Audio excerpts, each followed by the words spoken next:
Hey, what's up everybody?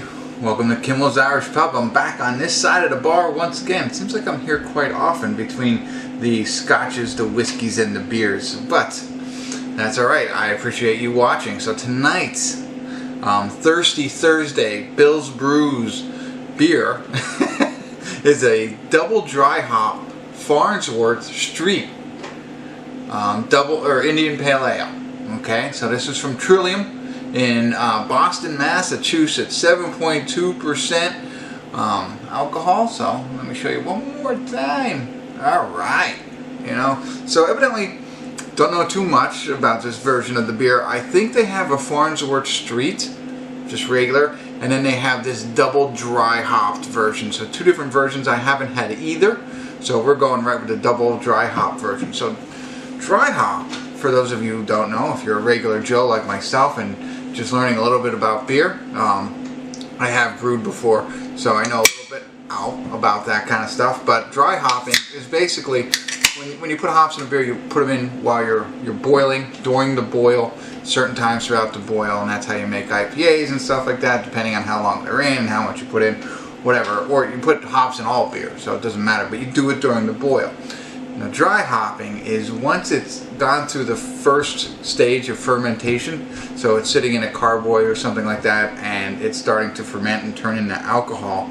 Once that's kind of done, or after a little bit, you put in dry hops. So you put it on top of everything after everything's turned into alcohol, for the most part, and then the hops sit into it. And really, it's for the aroma, not so much the flavor. The flavor is when you put the hops in during the boil. But when you put it in on top, it's more creating the different aromas or smell or nose for it. At least that's what I think. So this was did that twice. So they did it once and then probably waited another week, did it again, or at least that's how you would do it as a homebrew. I don't know. Anyway, there you go. You got it. So, and this was double dry hopped with Australian origin Vic Secret hops. Never heard of it. That's Australian for deliciousness. Okay, wow, so look at this. So what you're seeing a lot more with these different types of beer, the real cloudiness. It's not as, you can't see through it, not as translucent, I don't know, or transparent, whatever. It's really like thick, which is cool. I like that. I like these kinds of beers. It just does not say it's a New England style pale ale, which a lot of them do have this kind of haze cloud to it. Whatever, this one does not. And that is quite pungent. I mean, that you can really smell the hops. What am I smelling? More of a wet grass, dry hop, like not wet grass, dry hop, that's obviously dry hop, but the wet grass kind of smell. Not a citrusy smell. At least not for me. It's more just cut the grass and it happened to be wet and put it in my beer. That's what it smells like to me. So, of course, maybe we have to let these breathe too, like quaff, if you will. Okay, it's okay. I'm just kidding around. Let's have a sip right here to see what it's like. Yeah. Oh, I'll show you my glass too. I know it's not the standard IPA glass that you normally see me drinking out of. This is a glass I got from Breaker Brewing Company. I think it's kind of cool. I don't know what it, or maybe that's affecting the nose, but whew, here it is.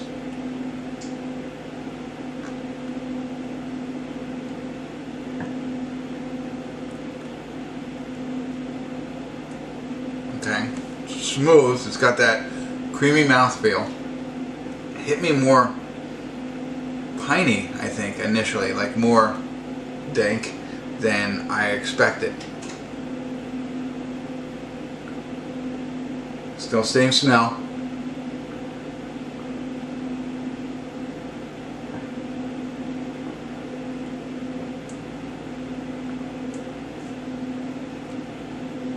A little retaining of bitterness stays with you afterwards. Not super sharp, but enough to let you know that it's there. I expected to have some citrus notes, notes. Listen to me, like I know what I'm saying. You know what I mean? Some citrus notes in this fine beverage. After notes I stalled. Alright. I don't know. Very creamy mouthfeel, but I guess you can tell that by the way it looks. You know? Not very bubbly or effervescent.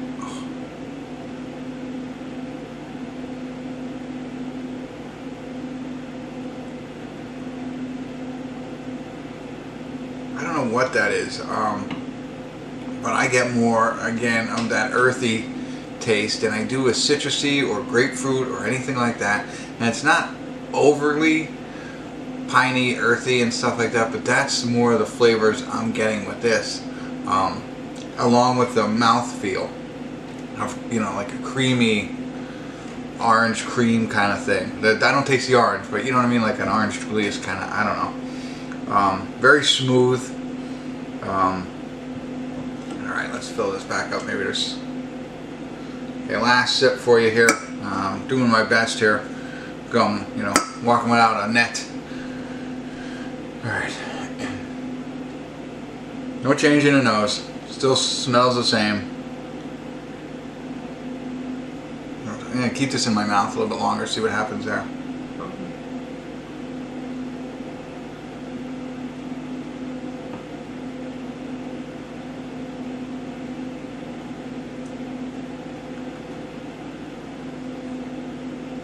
Yeah, I don't know what that last piece is. So it's very good up front. I'm not sure if it's my favorite. I'll come out and say that. I mean, don't get me wrong. You see me at a bar, you buy me one of these, I'll thank you for it. But it's got that, again, that more earthy, piney, resiny type taste to it than it does the citrusy, grapefruity kind of thing. And I love the creaminess of it, and it's a great beer. Don't get me wrong. But again, I'm not sure if this is something I would pick again for myself. Delicious, but it's got that think kind of aftertaste to it that I like, but not if I'm picking between different kinds. I appreciate anything anybody gives me, and it was good, and I will drink the rest of this, so you don't have to worry about that. But that's my opinion of it. I think, well, let's see, I didn't tell you, Beersmith, I'm sorry, Beersmith. Beersmith is a home brewing software.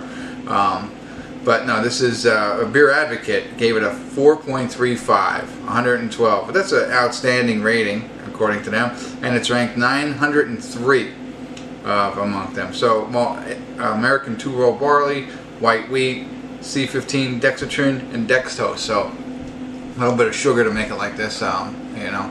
Non-fermentable sugar, and that's what happens with this. Anyway, that's enough for me.